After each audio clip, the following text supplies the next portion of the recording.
Business with a servant's heart. Welcome to the podcast. Inspiration, motivation takes.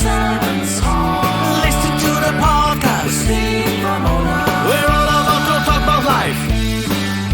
Our guests will share their life story. We want you to success in life and business. We're ready and we will start shortly. We're gonna talk about life. We're going to speak on business. You're gonna shine bright. We are going to witness. Business with a servant's heart. With hosts Steve, Ramon, and Ray. Inspiration, education talks. Listen to the podcast.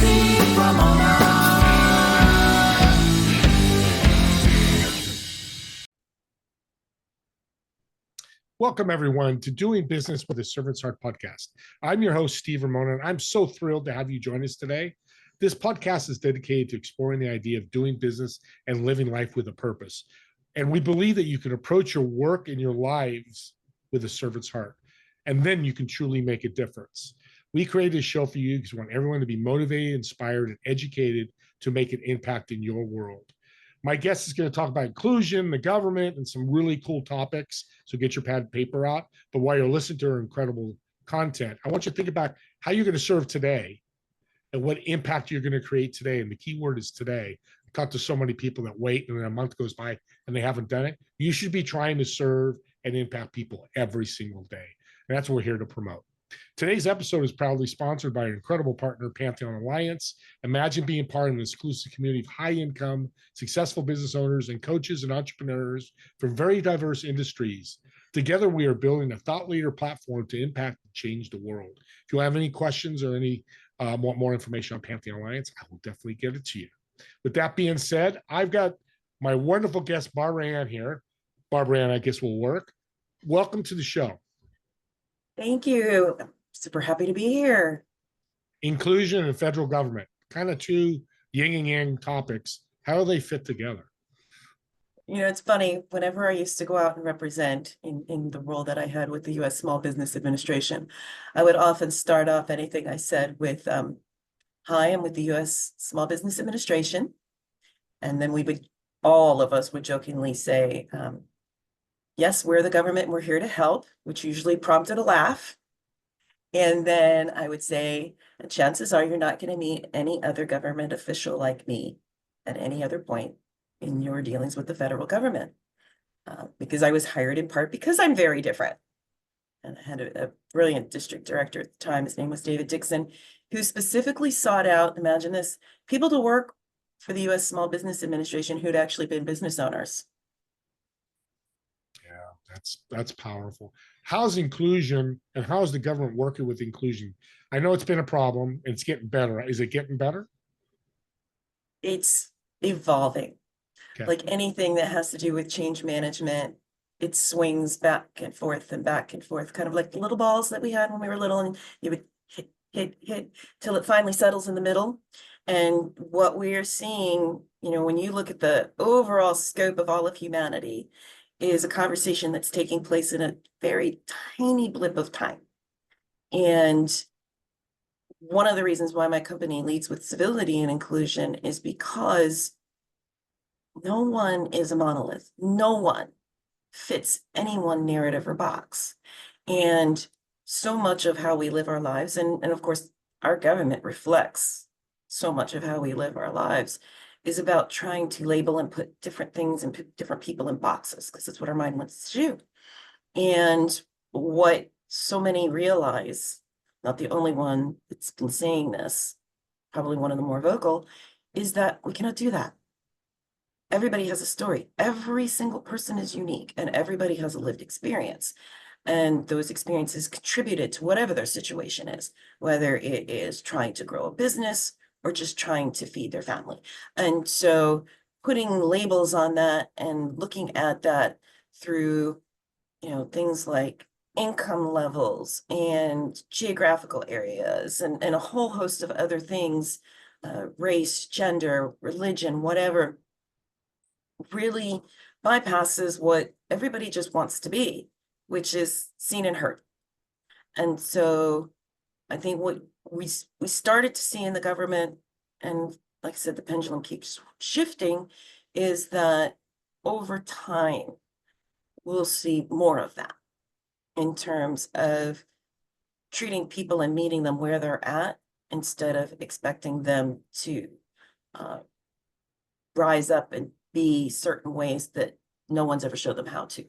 Yeah. If you had a dream and you woke up tomorrow, every company started having inclusion as part of all their requirements and everything they do, what does business look like when everybody's included?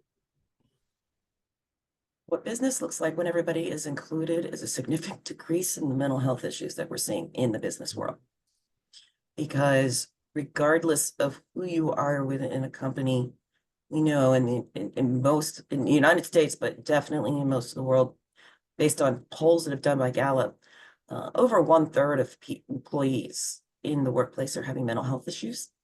And really the only outlier to that is Asia, and it's still 25% or a quarter of people there. And so much of that is just because of, in some ways, good things. The expectations have risen as humanity in terms of what people expect in terms of how they're treated. When you look at 100 years ago, we had labor movements emerging because people didn't even get days off or holidays, compared to now. When you start to raise people's expectations and then you slip back, they want those expectations to continue to evolve.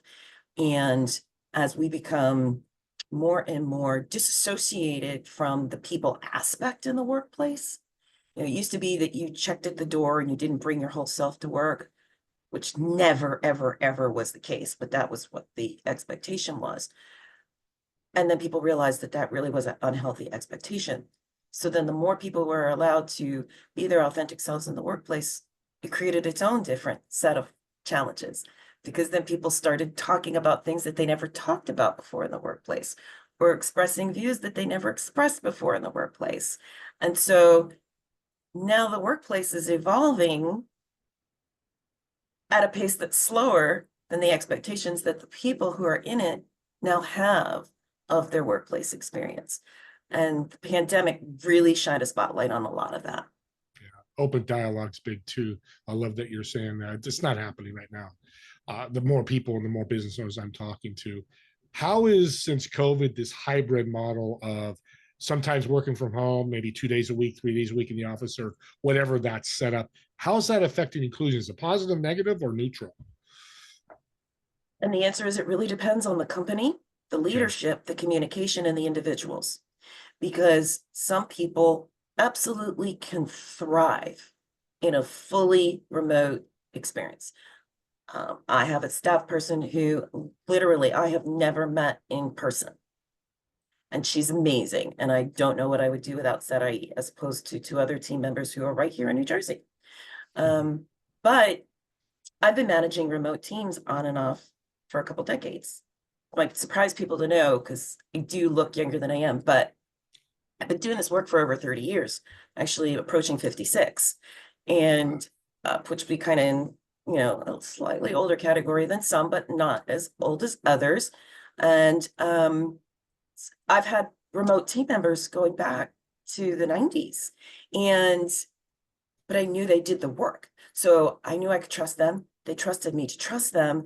And there was a communication that took place in terms of how to make sure that they were being led and managed only by necessity. And I've also seen team members that cannot do that.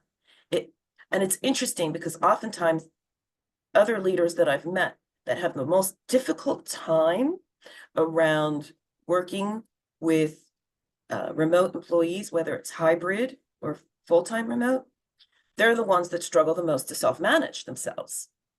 And so they have a tendency to put their beliefs on the other person, that the other person isn't capable of doing the work. Most people that I coach find that whether they are the remote person or they have team members that are remote, when they're doing the other things that need to be done to lead, the team members are actually more productive when they're working remotely.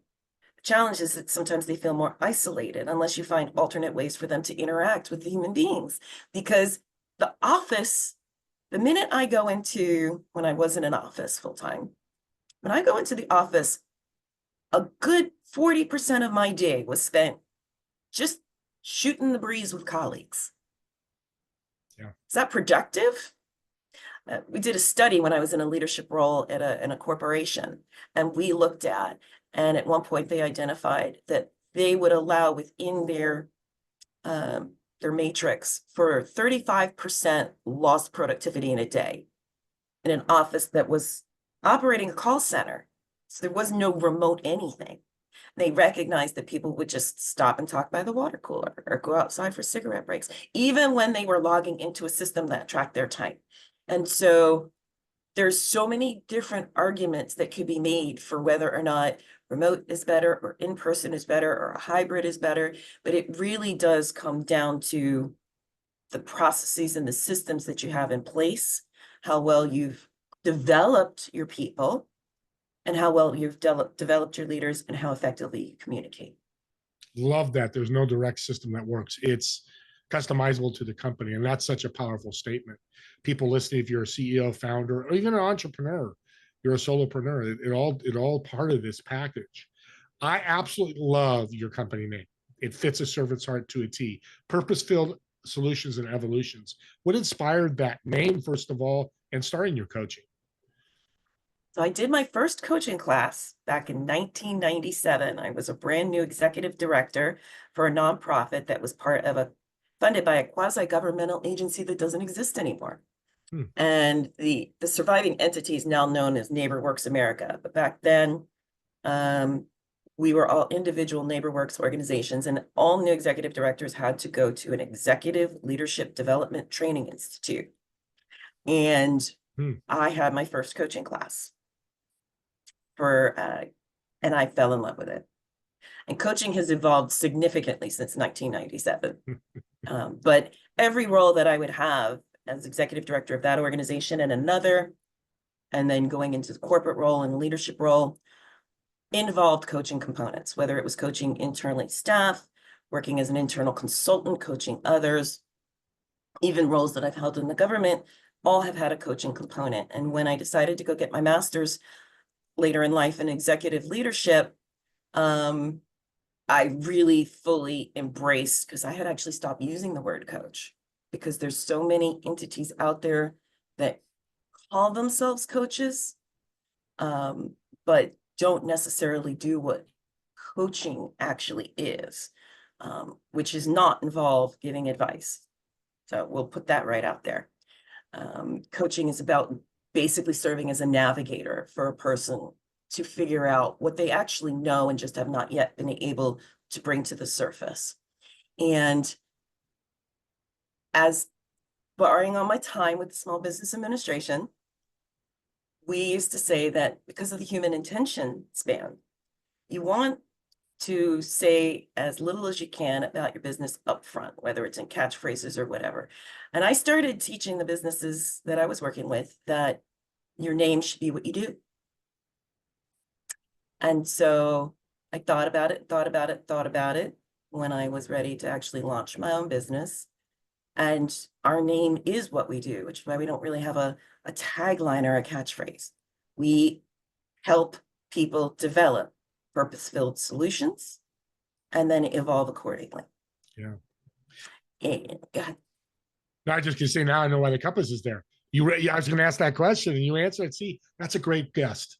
You want to have guests like this that read your mind and answer your questions. That's awesome. The other thing I'm motivated about you and love about you is your volunteer work with students. I do the same thing a little bit. I do more with adult, but I love volunteering. I think everybody should be doing it in some capacity. Talk about what motivates you to do that. I do it because I remember being in high school and there were certain teachers that really helped shape my path. And then being in college and remembering that there were certain teachers that did the same. And I've spent so much time working with adults over the course of my life that once I had my own son and was given the opportunity, like I was that scout mom of the Cub Scout troop, and watching my son, who is amazing. He's neurodiverse. He's hilarious. He loves to joke about it. He'll go up to somebody. He owns his own company, by the way, that I helped him start just this year. He's 22 with a business partner who's 20. And he has no qualms about saying things like going up to people and saying, so what's your ism? In fact, their company name, shout out to Multispectrum Productions. They're all on the spectrum, but they like what we do is encourage people not to let themselves be defined by diagnoses and labels. And so they did a twist on it and they literally named their company Multispectrum Productions. And I found that working with younger people to help prepare them for what the world has is much more effective in many ways than working with the people once they've been in that world and they're not prepared. We have a generation of young people that have been brought up in safe spaces and environments that were overprotective. We terms like helicopter parenting, not allowing your child to make mistakes, letting your child think you're perfect instead of seeing that you have flaws. We've prepared a generation of young people that have complete misunderstandings of what it means to be adult. And even in college and having done guest lectures at college and done at colleges and doing work at different universities and participating in different entities, and I see these students that are in this bubble. And so Braven is one program that I do volunteer with that recognizes, oh my God, what do we do when we launch these young people out of this bubble? And they're faced in a real world where not everybody does get a trophy and it is competitive and there aren't necessarily safe spaces. And what you learned in maybe even if you look at it outside of the college perspective, maybe what you learned to do as a mechanic at your trade school is very different than the small local mechanic is actually going to run their shop because of the challenges and pressures of following all of the OSHA regulations. And so they're not prepared. And so I love the opportunity to be able to work with younger people and help them realize that a lot of what they've experienced in their lives is not necessarily going to translate going forward. And one only needs to open up TikTok or Reels or Snapchat or any of these spaces where they are to see that they're all screaming that. They're all now saying that. That they feel like they were sold a bill of goods and they didn't have expectations and they got out into the real world and oh my gosh, it was hard. Yeah. And they spend all that money on education. So they go out to the real world and it's hard and it's now you got this big debt. Not all of them, you're right, but still it's very cool. Let's talk about the TV. Go ahead, finish your term. No, I was going to say, and when I'm working with them, it gives them a chance to help them find their way. Yeah, that's a true leader audience. If you want to know what a leader is, Barbara just explained that to you. Anybody you're mentoring, doesn't matter what age. If you're mentoring people to help them grow, not just teach, but to help them grow, it's a big difference. That's a servant's heart.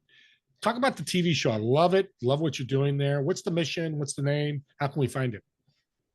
The TV show is called What the Why with Barbara Ann.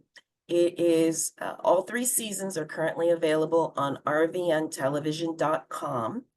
And in theory, they're available on Roku, but there's a glitch that's going on. So the easiest way to find it, you can also go to you can go to my website, which is www.purposefieldS&E. So like sand, middle letter E. And there's a portal that will actually take you into my show as well as other shows on the website. It started out as my blog title. My certification coach for one of the many initials I have challenged me after knowing that I'd had this business dream for decades. She booked me. She was on the board of directors of the television station. She challenged me to finally just go incorporate. She booked me on a show, their morning show called Morning Coffee. And so I went on and announced that, this person who people knew in some ways, I don't want to make it sound bigger than it is, but there was a population that knew me as the White House Promise Zone Initiative liaison and or the SBA person. Now here they were going to meet me as the owner of a company. She gave me 3 weeks. And I showed up incorporated with social media and an intern who still works with me. And we turned 3 in June. And they came back and said, would you do your own show? I said, or they asked me if I wanted to do my show. I said, no. I always wrote copy and was on the other side of the mic. I'm not a host, I'm a coach. They were like, well, isn't that kind of the same thing? I was like, it's an opportunity to step outside my comfort zone. So I thought about it for a while. I went back and asked, well, what do you think if I interviewed diverse leaders, all walks of life, about what they do, why they do, or why they do what they do, and how they figured out it was their purpose? What do you think? Station owner said, let's give it a try. And so we're into our 3rd season. I've talked with every guest is so amazing in their own unique way. And I have had a variety. I've had everything from Eric gives me permission to, so, and I've developed friendships with all of them too, which is very interesting. I've had a member of the Village People on. Wow. Eric Anselo. Hi, sorry, I know. He was the biker of the Village People before they lost the rights to their name in 2019. A lot of people don't know that the Village People today is not the Village People that they knew for decades. And he was also the voice of a Teenage Mutant Ninja Turtle. But in addition to that, I've interviewed like the first ever president of the National Association of Government Guaranteed Lenders, who was as a woman. I've interviewed amazing coaches and authors and artists and just some really hyper local small business leaders and international investors. My youngest guest was 8. My oldest guest was in his 80s, and they've survived cancer. They've been through multiple pivots, and all of them found purpose in something about their story or experience that led to what they're doing now and why I wanted to feature them on my show. This is a game changer. All those obstacles in life, that's one of the components will help you get past it. Got a fun question for you. We're getting to the end here.